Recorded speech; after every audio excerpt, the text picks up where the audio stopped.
Hello, I'm Rida Fakhri in Washington. These are the main stories on Al Jazeera. There were fierce battles with the Taliban in both Afghanistan and Pakistan on Tuesday.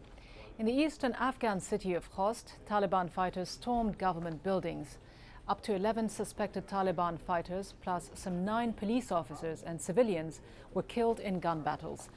The fighting raged for hours before Afghan troops regained control. Our correspondent Zena Khudr reports from the capital, Kabul.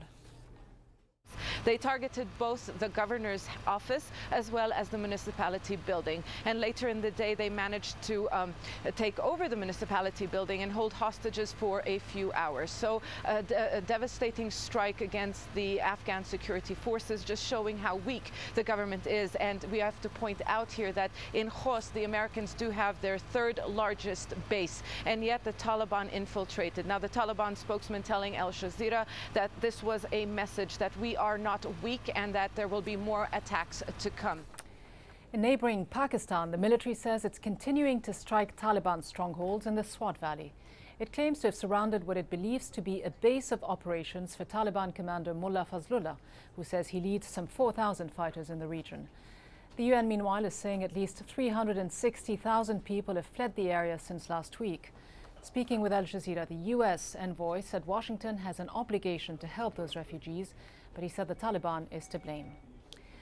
A doctor working in Sri Lanka's so-called safe zone says at least 47 people were killed when the hospital he works at was shelled. He also says around 1,000 people have been killed in incoming artillery fire over the last 3 days. Tamil Tiger rebels are blaming the Sri Lankan government.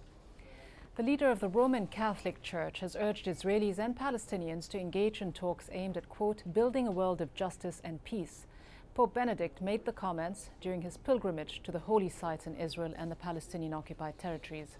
The pontiff also met Muslim leaders and toured holy sites of significance to both Muslims and Jews in Jerusalem. And those are the top stories here on Al Jazeera. Don't forget, there's always more news at our website at aljazeera.net/English.